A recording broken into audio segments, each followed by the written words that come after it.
Hello guys, welcome to my YouTube channel AV Teach, and today we are going to start our first chapter from the beginning of time.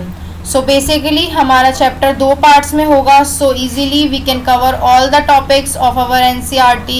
So let's begin with our first topic, the story of human evolution, beginning of human existence. Basically ऐसा माना जाता है कि first human like creature लगभग 5.6 million year ago देखा गया होगा। उससे भी पहले कोई पास्ट होगा लगभग 360 साल पहले, जिसे कि हम पिरामिड्स कहते हैं। पिरामिड्स आर अ सब group of a large group of mammals. They include monkeys, apes and humans. They have body hair, different teeth and they have the ability to maintain a constant body temperature. और ऐसा कहा जाता है कि इनका origin Asia and Africa में हुआ होगा। फिर पिरामिड्स की ही एक सब कैटेगरी आई जिसको होमिनॉइड्स कहा गया, जो लगभग 240 लाख साल पहले आई होगी। अब hominoids are different from monkeys in many ways. They have large body and don't have tail. और फिर ऐसा कहा जाता है कि समय के साथ साथ उनके फोर लिम्स में भी बहुत फ्लेक्सिबिलिटी आने लग गई थी, जिस समय की वजह से ही फिर उनके हाथों के स्ट्रक्चर में भी बहुत डिफरेंस आने लग गया था और उनकी जॉ का साइज भी बहुत ज़्यादा था उस टाइम पे। फिर आते हैं होमिनिड्स। होमिनिड्स लगभग 5.6 मिलियन ईयर अगो देखे गए। Hominids have an upright posture and they have started walking on 2 feet. They have started making and using tools. ये इसलिए कहा जाता है क्योंकि जब वो 2 पैरों पर चलने लग गए उसके बाद उनके हैंड्स बिल्कुल फ्री हो गए ताकि वो और चीज़ों को कैरी कर पाएँ, कुछ और उनसे यूज़ ले पाएँ। तो उन्होंने वेपन्स बनाना स्टार्ट किया, टूल्स बनाना स्टार्ट किया। फिर उनके उस फ्लेक्सिबिलिटी की वजह से ही वो लोग वेपन्स को भी इजीली कैरी कर पाते थे और यूज़ कर पाते थे। एंड समय के साथ साथ ही फिर उनकी जॉ में भी बहुत डिफरेंस आ गया, वो धीरे धीरे छोटी होनी स्टार्ट हो गई। Then hominids are further divided into branches which is known as genes, Australopithecus और होमो। एस्ट्रोलोपैथिकस एक लेटिन और ग्रीक वर्ड का मिक्सचर है विच मीन्स साउदर्न एप्स, और ऐसा कहा जाता है कि लगभग 18 लाख साल पहले ये बिल्कुल खत्म हो गए। फिर आते हैं होमो, जिनको हम कहते हैं आदिकालीन मानव। फिर इनकी भी सब ग्रुप्स आए। होमो का मतलब होता है man, but they include women also. और फिर इसकी 3 ब्रांचेस और हैं, होमो हेलेबस, होमो इरेक्टस और होमो सेपियंस। होमो सेपियंस ह्यूमन बीइंग का ही साइंटिफिक नेम है। अब होमो हेबिलिस आए थे 20 लाख साल पहले, जो कि टूल मेकर्स हुआ करते थे। होमो इरेक्टस आते हैं लगभग 18 लाख साल पहले, जो कि अपराइट मैन हुआ करते थे।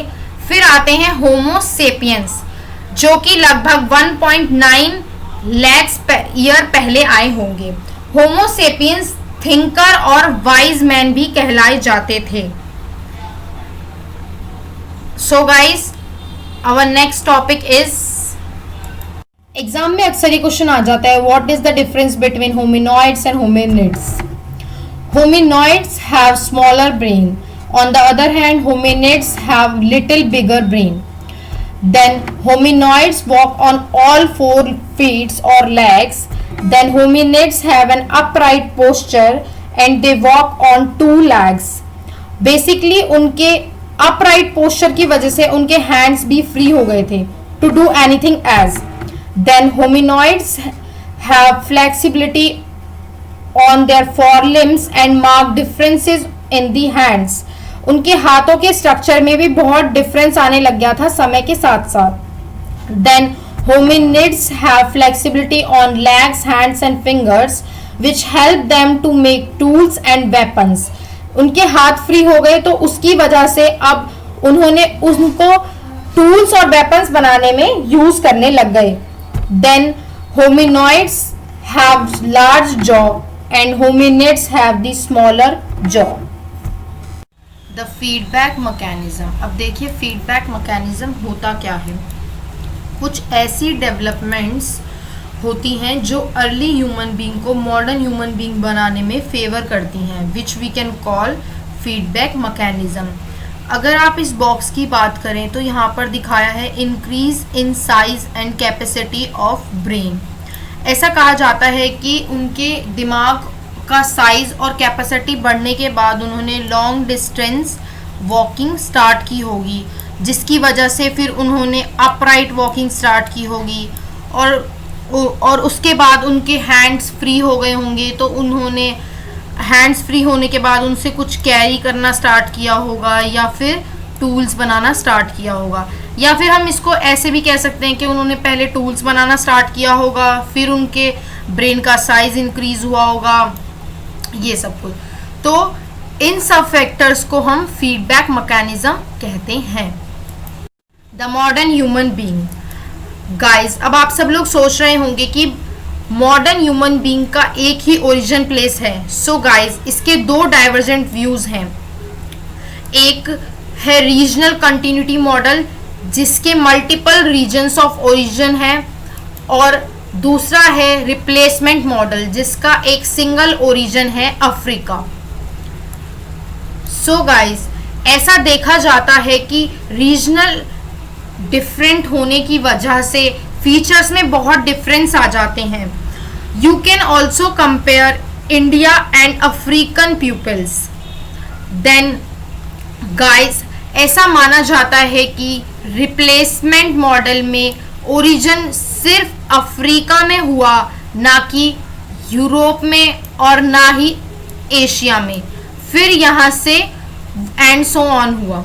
देन रीजनल कंटिन्यूटी मॉडल में origin Africa, Europe and Asia तीनों में हुआ और वहां से फिर वो ग्रेजुअली चेंज हुए मॉडर्न ह्यूमंस में।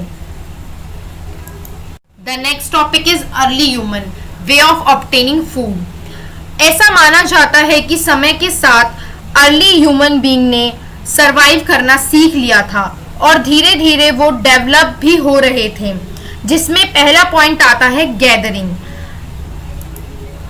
गैदरिंग का मतलब होता है इकट्ठा करना। Gathering includes the collection of plants such as fruits, nuts, seeds and berries. और ऐसा कहा जाता है कि आदमी वेपन्स बनाया करते थे और वुमेन्स हेल्प करती थी, जैसा कि आपको इस पिक्चर में दिख रहा होगा कि इकट्ठा करने का काम वुमेन्स, बच्चे, बुजुर्ग, ये लोग किया करते थे, सो दैट कि मेंस को वेपन्स बनाने में और अपनी सेफ्टी के लिए काम करने के लिए टाइम मिल सके। So the next topic is scavenging. का मतलब होता है कि अर्ली ह्यूमंस जानवर का मांस अलग कर देते हैं, जो कि या तो पहले से मरा हुआ होगा या फिर वो खुद मर गया होगा। जैसा कि इस पिक्चर में दिखाया है कि वो किसी जानवर को लेकर जा रहे हैं अपने फूड रिसोर्स के लिए। They use to eat small mammals such as birds, reptiles and even insects. They usually eat meat for protein. The next topic is fishing. ऐसा माना जाता है कि लगभग 35,000 साल पहले अर्ली ह्यूमंस ने फिशिंग स्टार्ट कर दी थी। क्योंकि फिशिंग्स में ज़्यादा टूल्स का यूज़ नहीं होता था, इन्होंने इस लंबे भाले से ही इस फिश को कैच कर लिया था, जिससे कि उन्हें इजीली खाना मिल सके। और हमारे आर्कियोलॉजिस्ट ने भी ये प्रूफ किया है कि फिशिंग वो as a food resource use करते होंगे, क्योंकि हमें ऐसे फिश बोन्स के एविडेंसेस मिले हैं डिफरेंट साइट्स पर, जिनसे पता चलता है कि हाँ, फिशिंग भी एक फूड ऑब्टेनिंग होगा।